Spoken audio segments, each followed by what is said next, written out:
Live from downtown Detroit, Local 4 News at 5 starts now. The UAW takes a new approach. The strike announcements aren't coming on Fridays anymore. They thought they figured out the so-called rules of the game, so we changed the rules.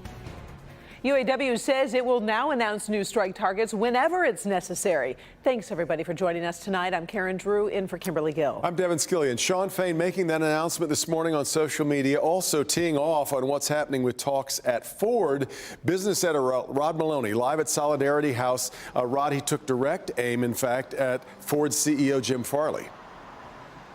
Yeah, he got quite personal, and we'll get to that in just a second, Devin. But we want to give you the latest breaking industry news because this afternoon we heard that that the EV plant, the Lightning plant in Dearborn, is about to experience a layoff. The company is making it clear this is not strike-related, but it's still getting a lot of attention. Here is the statement we just received from Ford Blue Communications. Quote, "We are adjusting the schedule at the Rouge Electric Vehicle Center because of multiple constraints, including the supply chain and working through processing and delivering vehicles held for quality checks after restarting production in August," end quote. So again, they say that is not strike related, but certainly is getting everybody's attention in the industry. In the meantime, Shawn Fain really did make it personal with Jim Farley today, and he really went after Ford in a big way. The day started with the expectation the strike would expand, perhaps against Stellantis or GM. Stellantis put out a statement today saying they're making progress on a deal. So this morning's address turned out to be a Shawn Fain head fake. He needed to change his game after Ford spent 2 weeks promising a better economic proposal that never came. They stopped being interested in reaching a fair deal now and only became interested in gaming our system of announcing strike expansions on Friday. They thought they figured out the so-called rules of the game, so we changed the rules. And now there's only one rule: pony up. Fain has made this particularly personal with Ford CEO Jim Farley in particularly tough language. Jim Farley took in $21 million last year. We need him to do two things right now: look in the mirror and look in Ford's bank account. Go get the big checkbook, the one Ford uses when it wants to spend millions on company executives or on Wall Street giveaways. Yesterday, Ford executives said that they'd reached the limit. They'd stretched to get the largest possible offer on the table, which would put Ford line workers in the top 25% of all American workers. But Fain said bluntly, it's simply not enough. We're not messing around. A negotiation requires both sides making movement. If they're not ready to move, then we're going to give them a push in a language they understand: dollars and cents.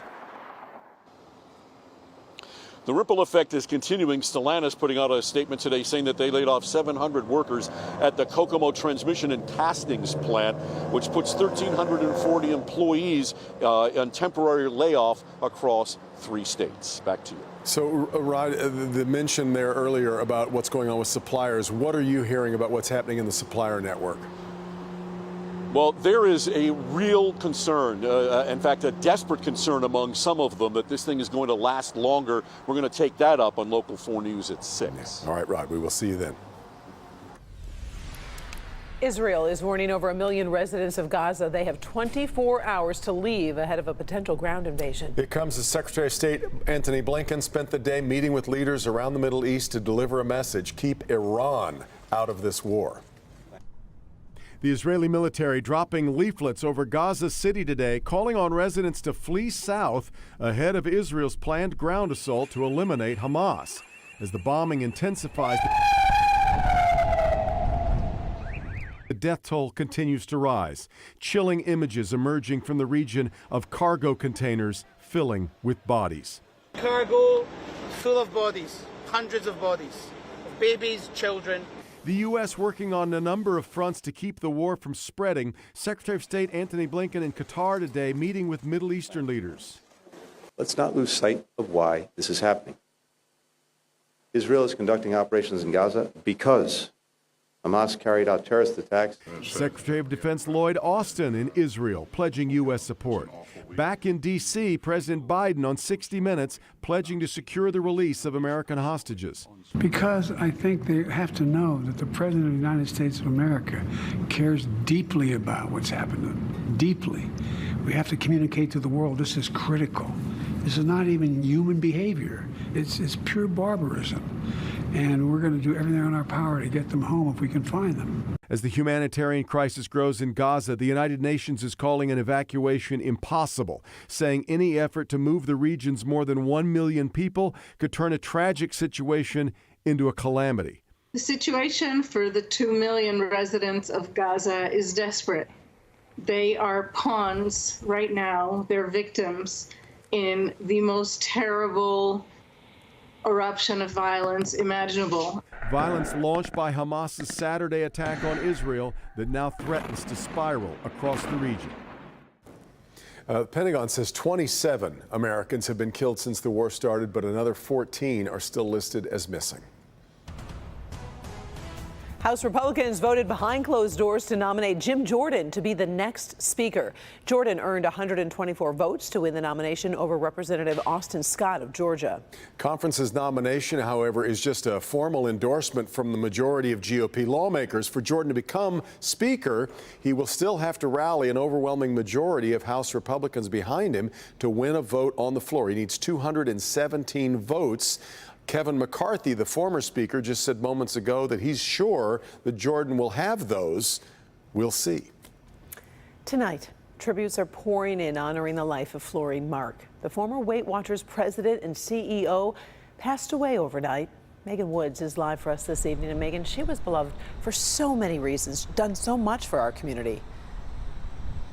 That's right, Karen. Fearless trailblazer, phenomenal. Those are the words that people are using to describe Florine Mark. And, you know, she was an author. She was a business leader, a role model. But most importantly, she was a mother to 7 and a grandmother to many more. We spoke to her eldest daughter, who says that not only is this heartbreaking, but it's unexpected.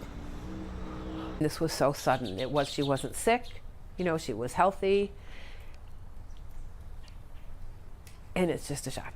From the largest franchise holder of Weight Watchers International to being elected to the Women's Leadership Board at Harvard University's John F. Kennedy School of Government in 2001, the world knew Florine Mark as a trailblazer. But to Sherry Mark, she was mom. She was a force. Even with us, she was a force. You know, she taught us to give back. She taught us that we could do anything we wanted if we tried, especially the women in our family. She was the head of the family. That's why family is flying in from all over the world to pay their respects. My sister's coming from Israel with her kids. We just had my mother in Israel 3 weeks ago. My nephew got married. He's now fighting in the IDF. He got called up in the war. We just talked to him. My brother's coming from Amsterdam, my sister from Florida. And as difficult of a time this is, Sherry can smile, thinking about the conversations she had with her mother about the legacy she would leave behind. All the time, to do good, to give back, to love, love, love. That was what she said, you know, to love, love, love, and just to, you know, for peace in the world. She says her mother's biggest legacy is their family and how large it is, and they will go on to do great things. Now, when we talk about her impact throughout the state and country and world, there's business leaders and state leaders, including Governor Whitmer, who have released statements sending out their condolences. You can find that on clickondetroit.com. Reporting live in Detroit, I'm Megan Woods, Local 4. We appreciate it, Megan. Thank you so much. She will be missed.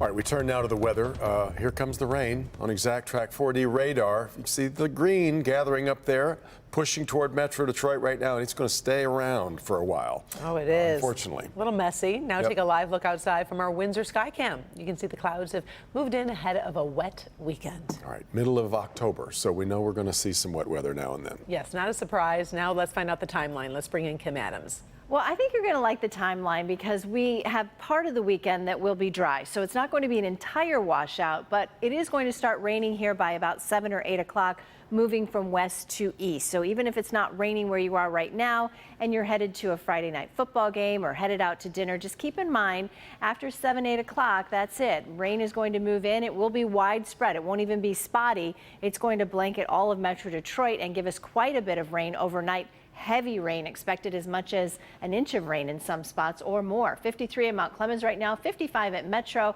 It's a little bit cooler than it was yesterday by about 8 degrees, 6 degrees cooler right now in Mount Clemens and 5 degrees cooler out at the airport. Now tomorrow, it rains through most of the day, but add to it a 20 to 30 mile per hour wind, and 50 degrees is going to feel very cold. But there's a bright spot.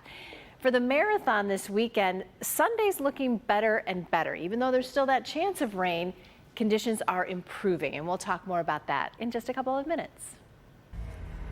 We are all in on the Detroit Lions. The team riding high with 3 straight wins are headed south to take on the Bucks in Tampa. And Jamie's here in for Bernie tonight. Tampa is a team, though, that I think has surprised an awful lot of people so far this year. I think so, too. Yeah. But no Tom Brady, no problem for the Tampa Bay Buccaneers, at least through 4 games this season. The Bucs are 3-1, leading the NFC South. The Lions are going to have to get to Baker Mayfield and hurry him, because through those 4 games, Mayfield has 7 touchdowns and just 2 interceptions. The Lions will also have to adjust without players like Brian Branch and Jahmyr Gibbs, who've been ruled out for Sunday. Sam Laporta was at practice today, but he is questionable. Coach Campbell says it's next man up. There's always a balance. There's always a balance. And you do the best you can with it, and inevitably it's still it's a tough game, and things pop up, and you manage them the best that you can, and then there again, man, your next guy's got to be ready to go. Now, good news, Amon-Ra St. Brown is back. He is good to go for Sunday. We'll talk more Lions coming up in sports, but you lose a weapon, you gain a weapon, and you just got to figure it out in the NFL. Feels like a lot of fans are taking Tampa a little lightly. I'm going to trust, though, that the team will not. That's not Dan Campbell's way. They didn't even take the Panthers lightly, yeah, exactly. So they'll prepare. Yeah. Thanks, Jamie.